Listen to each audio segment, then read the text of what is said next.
Good evening. Welcome to the Glazov Gang. Tonight, why conservatives should embrace hip-hop.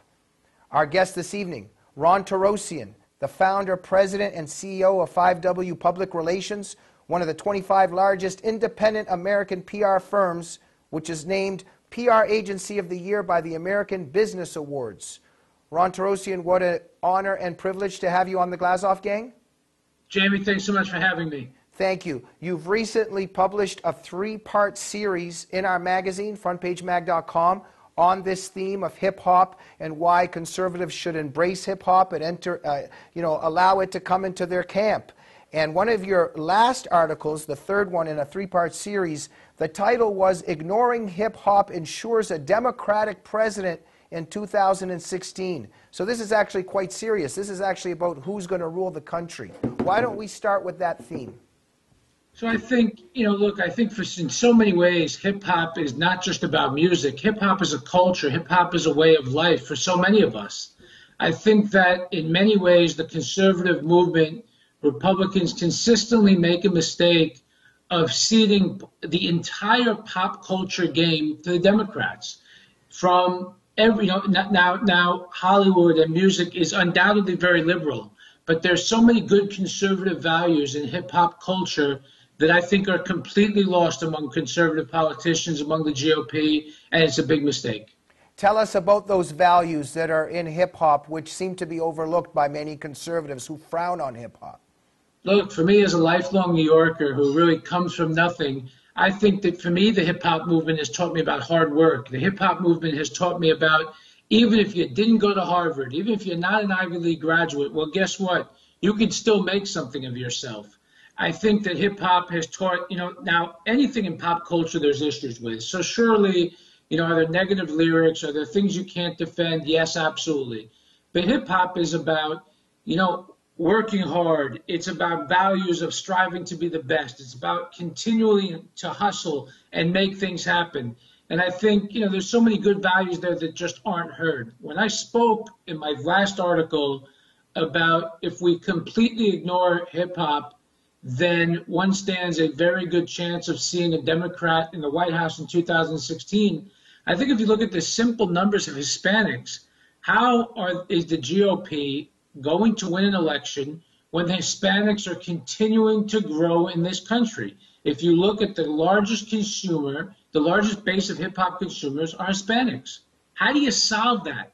When you're not getting youth to vote for you, when you're not getting minorities to vote for you, when you're losing pop culture, well, the red states will stay red, but how do you capture anything that is not a deep conservative state? And I think that if we would look at hip-hop, it's an excellent way to reach voters that could be traditional people, could be churchgoers, could be religious people, and could be hardworking family people, even if they like hip-hop music. And you would think, and you point this out in your articles, Ron, you would think that if conservatives believe in success and in work and in rising from poverty to the American dream of riches and making money and succeeding, that they would embrace a lot of these values. I mean, look at Jay-Z, look at Puff Daddy, look at 50 Cent. A lot of these people came from poverty, and because of the whole hip-hop game and industry, they were able to succeed and become businessmen.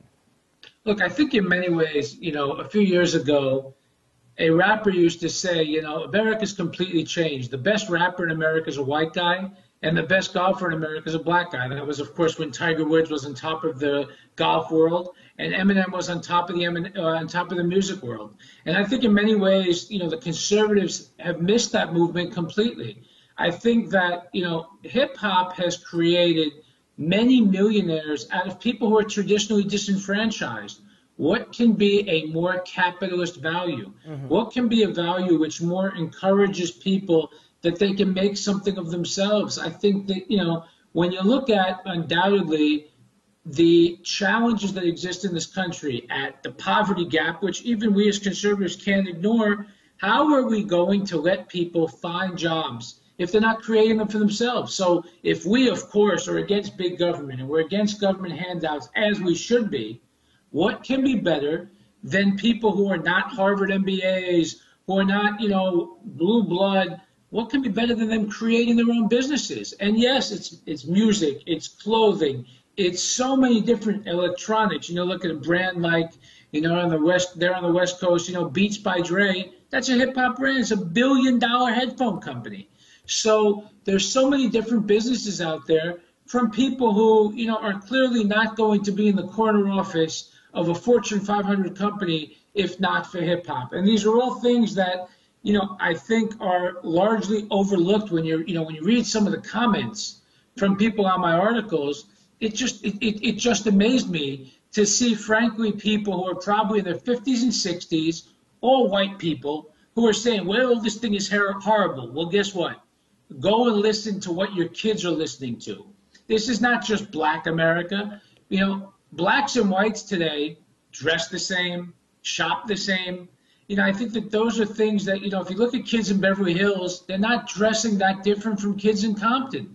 If you look at kids in Harlem, they're not dressing that differently than kids in Soho. Mm-hmm. And, when you talk about, what this country now looks like, I think in so many ways the Republicans, the conservatives just unfortunately continue to miss that boat. I think, what sparked me to start writing these articles was when I heard, Bill O'Reilly talk about these terrible tattoo guys who are, encouraging violence and these sorts of things. Well, guess what? Nobody says those sorts of things about Mark Zuckerberg, the founder of Facebook, who wears a hoodie. Because somebody wears a hoodie or because somebody wears a suit, the guy who's wearing the suit is not necessarily more successful or brighter than the guy wearing a sweatsuit. And I think that, this judgmental, holier than thou type concept is just not one which is going to let us win this election. And Ron, also, just a lot of this really weird, as you say, the double standards, hypocrisy here, and in your articles and in some of our own conversations, you pointed out, for instance, that let's say Beyonce is acting very sensual or sexy in a certain song, maybe with some quote-unquote inappropriate lyrics, and then a lot of conservatives are saying, oh, that's so immoral. But look at Sex and the City, as you've pointed out. Look at the conversations that were with those white women in that series. How come they're not upset at that? There seems to be a kind of selective indignation here. Look, Jamie, I consider myself to be a religious person. My children, who are now sleeping, attend religious day schools, okay? I cannot tell you that when I turn on the TV, I always like what I hear. I can't tell you when I turn on the radio, I always like what I hear, okay? A lot of entertainment is things that cannot be defended for you and for me, Jamie. However, why is it that constantly the right seems to attack somebody like Beyonce? Well, did you turn on the MTV Music Awards and you saw Miley Cyrus grinding against a married man? Did you see that? Do you see any of these things from Justin Bieber to Katy Perry to any of these others, Howard Stern, who are white people who are doing things that are quote-unquote inappropriate? Why is it the conservatives seem to say that it's okay to go after people in hip-hop, but it's not appropriate to go after others? Mm-hmm. Of course, yes, I did write about Sex and the City. Sex and the City was glorifying the sex lives of a group of single women and making it fabulous and amazing and all these other things. And as I look out at New York City in front of me, I can tell you that, that was something which was glorified all over the country. And Bill O'Reilly didn't talk about that. Mm-hmm. So is it okay to condemn hip-hop? Yes, it's okay to condemn hip-hop if you're also condemning hip-hop along with all of these other things. I'll also tell you that, referring to Jay-Z as a thug is simply asinine. It's just absurd. One can disagree with his politics, and frankly, I have a lot of issues with Jay-Z's politics.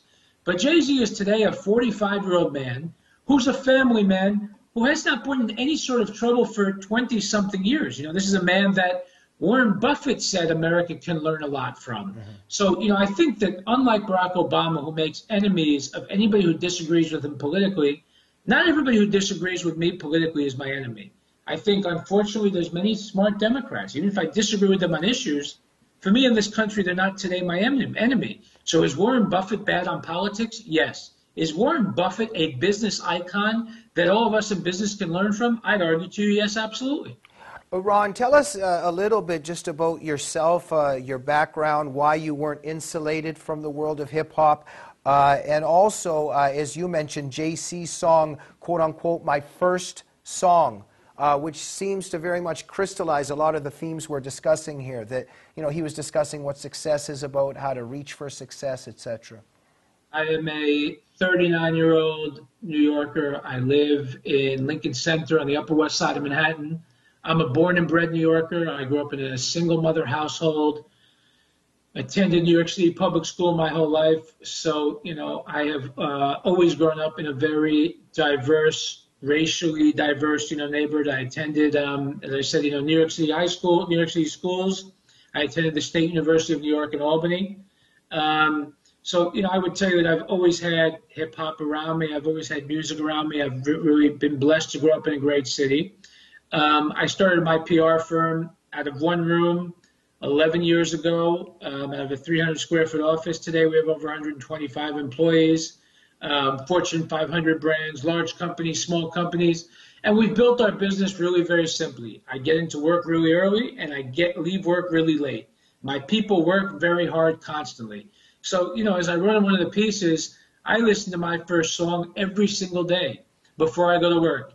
Jay-Z in his song sings about the importance of going to work every day and treating it like it's your first day of school, treating it like it's your first day of work. And that's something that all of our clients hear from me and all of my employees hear from me. Mm-hmm. When you walk into our office, you got to be excited about it. You got to go and make it happen. You have to work really hard.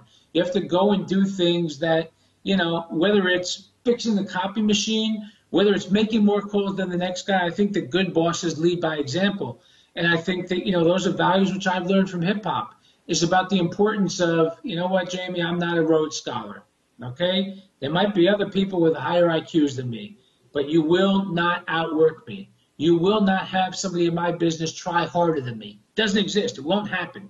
And I think that those are values that I think are such great values that hip hop teaches us about the importance of hard work, about the importance of persevering no matter what the struggle is. These are good capitalist values, even if there are inappropriate, you know, language at times. Yes, and that exists in entertainment. Yeah, and then there's also layers of, you know, what we know is gangster rap, but it doesn't symbolize or represent all of rap and the many other layers that you've discussed. Gangster rap, you know, gangster rap, whatever that means.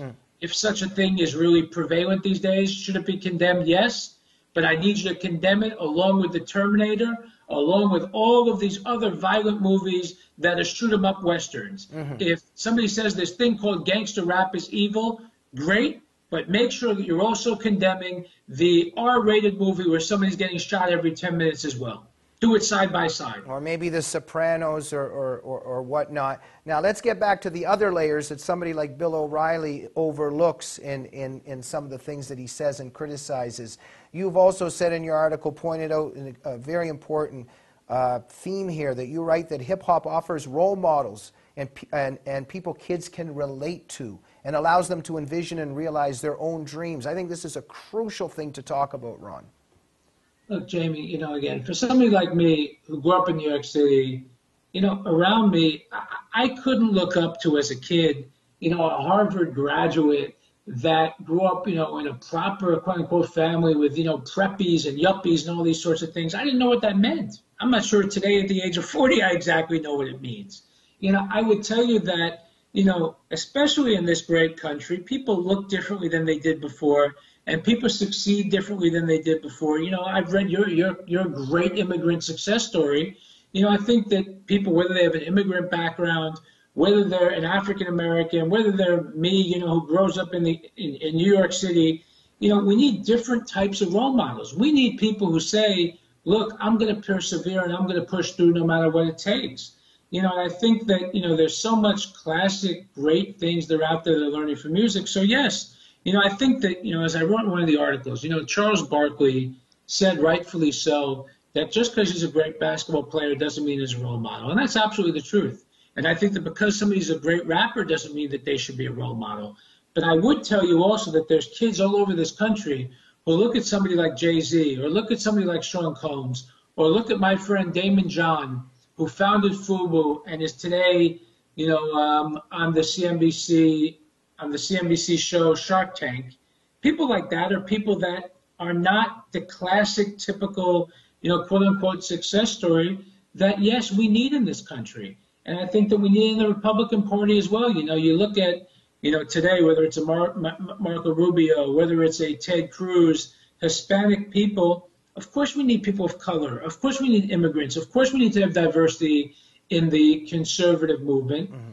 And I think if we continue to go down the same path of the same old, how did the Republicans lose this last election? The economy was still terrible. You had Obama with terrible approval ratings, and yet the conservatives lost this election. If I'm reading the comments on my articles, I have no doubt the conservatives continue to the Republicans can continue to beat their chest and say, we're right, and they will lose this election again. And they are not listening to the under 40, under 45 voters at all. This isn't about, black people as they like to think. Clearly the people, who aren't cognizant of this, they're simply not watching MTV. They're simply not attending, they're simply not going to any college campus at all. Not in blue states, not in red states. This is what America is today. It looks much different than it was before. It sounds much different than it was before. And I think that it's terrible that America isn't hearing these things. It's terrible that the conservatives are so, closed ears that if somebody wears a baseball hat or somebody has a tattoo, they're a gangster. Well, you're not saying that about Mark Zuckerberg. You're not saying that about the Russian immigrant who founded WhatsApp and made a multi-billion-dollar transaction this year. Non-traditional entrepreneurs, both of them. But do they get a pass because they're white and Jay-Z and Beyonce don't because they're black? I'm not comfortable with the continued slamming of hip-hop. I think it's just not fair. Thank you, Ron. We have 1 minute left.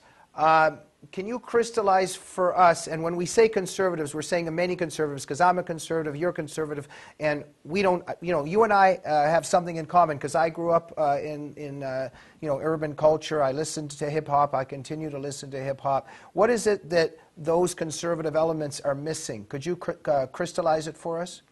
I think that they are simply, taking away snippets of what they hear in the mainstream media and not understanding that not everybody in this country has a cookie-cutter approach to success. Let's be clear.